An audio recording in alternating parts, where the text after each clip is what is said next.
Halo Jess, ketemu lagi telingamu dengan suara saya. Ngomong-ngomong sudah pada tahu toh kalau MUI mengeluarkan fatwa haram untuk membeli produk dari Israel ataupun produk dari negara yang mendukung Israel. Nah, untuk permulaan, sebelum saya masuk ke apa yang mau saya bagi ke teman-teman semua, saya bacakan dulu tentang fatwa MUI. Fatwa MUI nomor 83 tahun 2023 tentang hukum dukungan terhadap perjuangan Palestina. Ketentuan hukum. 1. Mendukung perjuangan kemerdekaan Palestina. Agresi militer hukumnya wajib. 2. Dukungan sebagaimana disebutkan pada poin 1 di atas, termasuk dengan mendistribusikan zakat, infak, dan sedekah untuk kepentingan perjuangan rakyat Palestina. 3. Pada dasarnya, dana zakat harus didistribusikan kepada mustahik yang berada di sekitar musaki. Dalam hal keadaan darurat atau kebutuhan yang mendesak, dana zakat boleh didistribusikan ke mustahik yang berada di tempat yang lebih jauh, seperti untuk perjuangan Palestina. 4. Mendukung agresi Israel terhadap Palestina atau pihak yang mendukung Israel baik langsung ataupun tidak langsung hukumnya haram.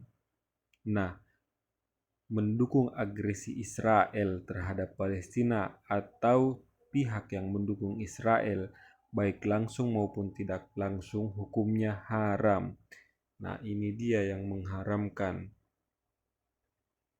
Sekalian bagus sepertinya teman-teman kalau kita lihat ulang produk apa saja yang diharamkan MUI atau ringan-ringannya ya diboikot sama warga Indonesia mayoritas lah.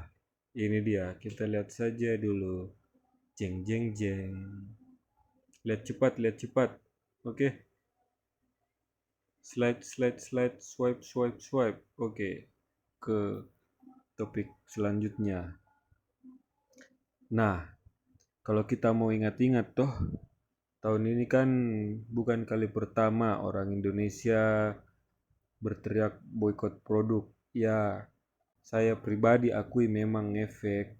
Mungkin untuk sebulan kita bisa lihat di gerai mereka sepi.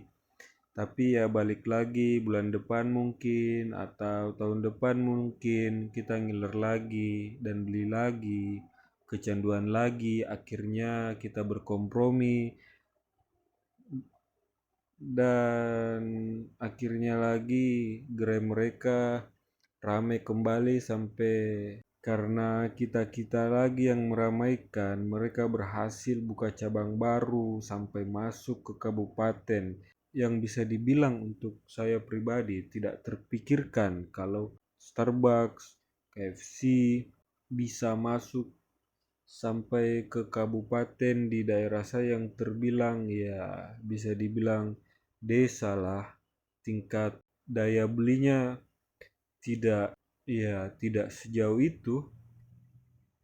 Daya belinya warga-warga sekitaran Starbucks baru, KFC baru, iya tidak sejauh itu, tapi mereka tetap membangun di daerah itu untuk mempengaruhi warga sekitar supaya beralih mengkonsumsi produk mereka, sekalipun harus ah iya begitu, harus merogoh kocek yang lebih dari sebelumnya. Mungkin sebelumnya mereka kalau mau minum kopi harga 8.000, tapi karena Starbucks dekat dari tempat mereka, mereka pelan-pelan berhasil tergoda. Ekonomi tetap sama, tapi ya selera mereka berubah. Gengsi mereka semakin tinggi dan jayalah kembali mereka. Starbucks dan KFC serta kawanannya buka di tempat itu. Kalau istilah zaman sekarang bilang cara pendekatan mereka di luar Nurul, tapi ya kita bisa terpengaruh begitu. Karena apa? Ya karena sifat konsumerisme kita yang berhasil diganggu sama mereka. Bayangkan, nah setelah diboikot mereka malah tambah rame, buka cabang baru yang seperti tadi saya bilang. Jadi ayo kita berpikir sama-sama, kira-kira kenapa bisa seperti itu. Nah, mungkin ada yang salah sama sikap kita, juga kekonsistenannya kita. Maaf ini, saya bukan ngomongin siapa-siapa. Saya mungkin sedang ngomongin diri saya sendiri. Jadi jangan tersinggung dulu, Ces. Awal saya tahu persoalan boykot memboikot itu kira-kira di 2010-an. Waktu itu bukan karena anti Israel, meskipun yang diboikot itu adalah salah satu gerai makanan cepat saji dari mereka atau dari negara-negara kawanan mereka. Seruan boykot itu datang dari band underground, bahkan artis internasional. Alasannya karena katanya mereka memperlakukan hewan dengan cara sadis, khususnya ayam. Misalnya cara mereka membuat pertumbuhan ayam menjadi cepat yang sebenarnya umurnya masih muda tapi punya badan yang sudah besar dan akhirnya bisa cepat untuk dimatikan hewannya. Kalau dari sikap artis internasional berasal dari Kanada, Pamela Anderson itu bilang alasan dia memboikot karena dia merasa keberatan dengan perlakuan unggas yang sangat kejam. Bahkan sampai Pamela Anderson pamer wajahnya dalam papan iklan untuk memboikot jaringan restoran waralaba ayam goreng internasional itu. Pamela Anderson bilang kalau KFC itu merebus hidup-hidup, ayamnya patahkan paru, bikin ayam cacat. Bayangkan ada ayam dimasak hidup-hidup sampai mati. Wadaw. Selain itu juga orang muslim pasti paham kalau mau mikir lebih jauh lagi soal cara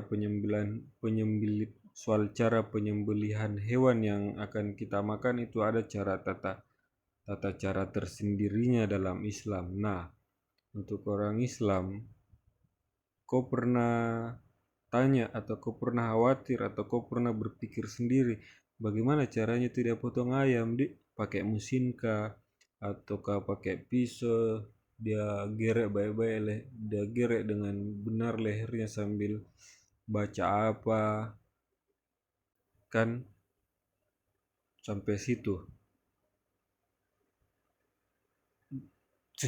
Sam- sampai situ ya begitu, nggak tahu.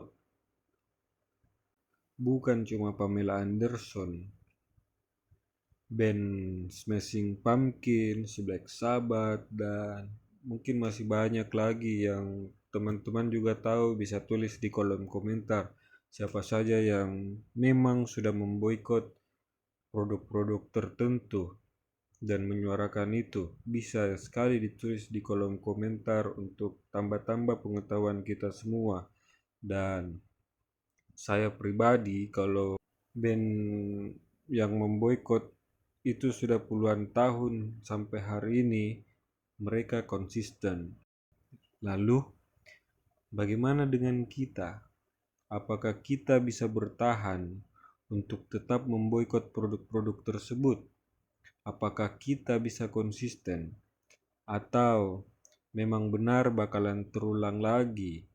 Kita hanyalah pemboikot musiman yang hanya ikut-ikutan kabar terbaru sebagai orang-orang yang turut meramaikan aksi boikot ini. Sangat disayangkan jika itu terjadi lagi. Kita terlena lagi menjadi konsumerisme sejati yang memperkaya mereka.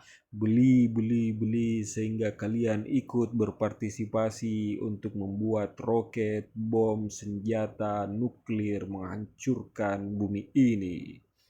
Agar kita bisa konsisten dan juga bisa sekaligus mendukung UMKM ini adalah kesempatan yang bagus sekali, waktu yang tepat untuk kita saling dukung sesama.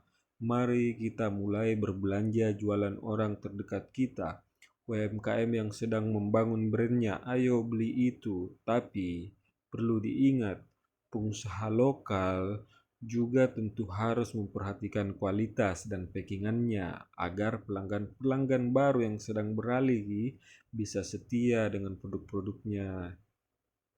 Oke, mari mulai dari sekarang. Untuk yang senang belanja, ayo belanja produk lokal, jualan kenalan, tetangga, teman, dan pemilik produk, ayo lebih memperbaiki kualitas produk. Jadikan momen ini kesempatan untuk membangun, membesarkan usahamu, Ces. Ya, mungkin sampai sini dulu cerita saya. Terima kasih sudah mendengarkan. Silahkan di-subscribe jika berkenan. Maafkan kalau ada salah kata. Maaf jika terdengar menggurui. Saya tidak bermaksud, Ces.